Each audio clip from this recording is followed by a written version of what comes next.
6 goals between them. How pleased were you to see the way they worked with the other forwards today? Oh, really pleased. Obviously Charlie brings what Charlie brings. He's a contested beast and he follows up at ground level really, really strongly, but Mal's pressure was enormous up there and his speed. So great sign for us and great sign for our fans. The other one you want to throw in is Logan. I mean, he's a new forward for us as well, having not played last year. So his impact was strong and both air and ground. So, we are looking a little bit different.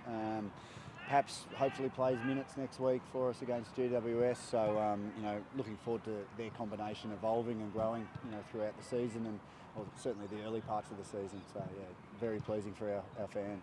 Are you surprised by how quickly they've gelled, McDonald and Kerner? As you said, it's been such a frustrating 12 months for Logan. He's had a lot of time out of the game, but they look really fluent together as a partnership today. Yeah, look, Jeremy Laidler, our forwards coach, has done a hell of a lot of work on their synergy and movement patterns over the pre-season. Obviously, we started pre-season a little bit earlier, having not made finals last year, so we've had a good period of time out there and those players working together, which has been fantastic for them. We've done a hell of a lot of drills, which is, I suppose, focused on their connection. So, yeah, it's always pleasing when it comes together. The Dogs were missing a few today, so, you take that for what it is. But from our point of view, really, really happy with their synergy.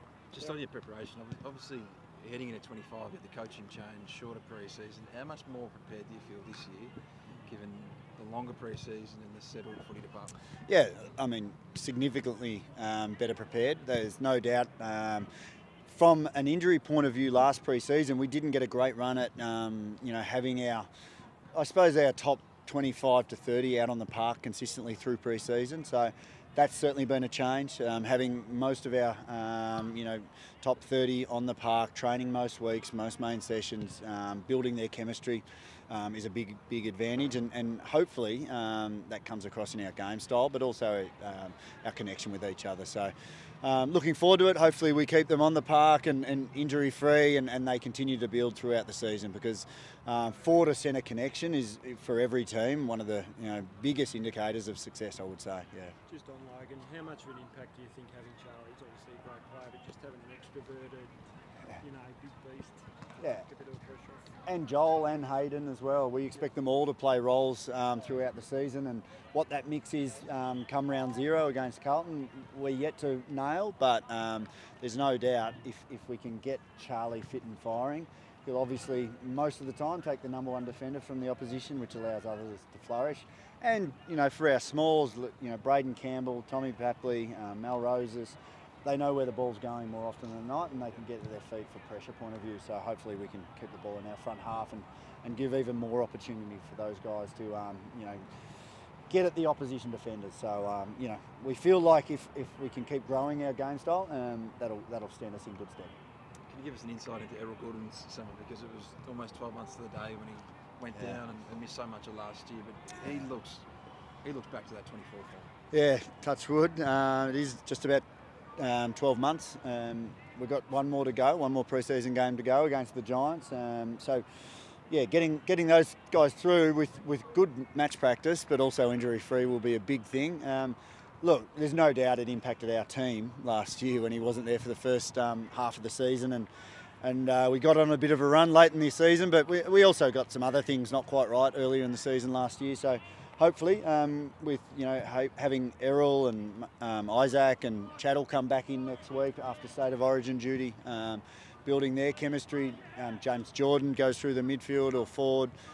Corey Warner's improved in the off-season, pre-season as well. So having good players on the park is a definite advantage and helps other players around them. But, we feel like not just Errol's improved, but other players have improved around the team. So it's hopefully a good position for us to be in and some, headaches in selection as well. Does it feel like a bit of a luxury to be able to have Callum Mills just play at half-back and just lock him into one role with that midfield? Yeah, we want to build continuity in Millsy's position. So late last year he played down back and did a really good job. We wanted to shore up that defensive area a little bit as well with that move, and we feel like we can build his consistency off half-back. We know he's been an All-Australian midfielder.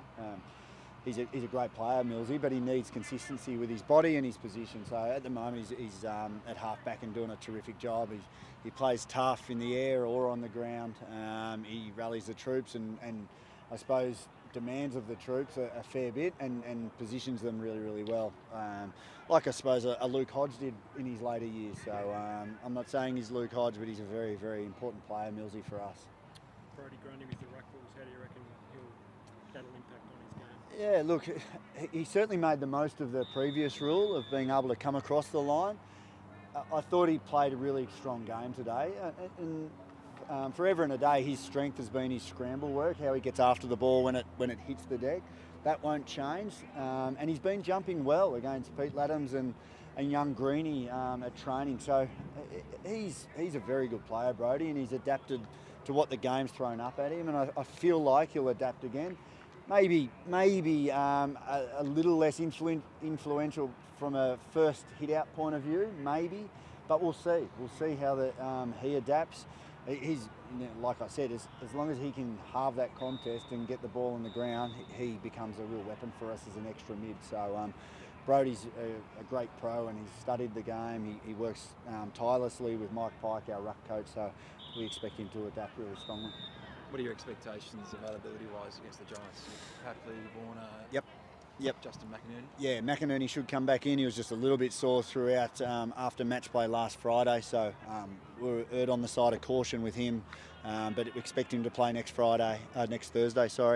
Papley will play some minutes. He got through a really searching session up in Sydney this morning with our VFL squad, so expect him to play hopefully 50, 60 minutes of match play against the Giants. Chad will come back in after State of Origin duty. So there's three pretty handy inclusions, and then there'll be some tough calls. We need to get the right minutes into the right people without hopefully tipping them over the edge. So it'll be tough for us.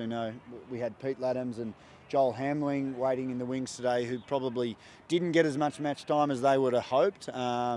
But it's a good position for our club to be in, and we'll need a full squad, moving forward through the season. Things happen. We need those players available and ready to go.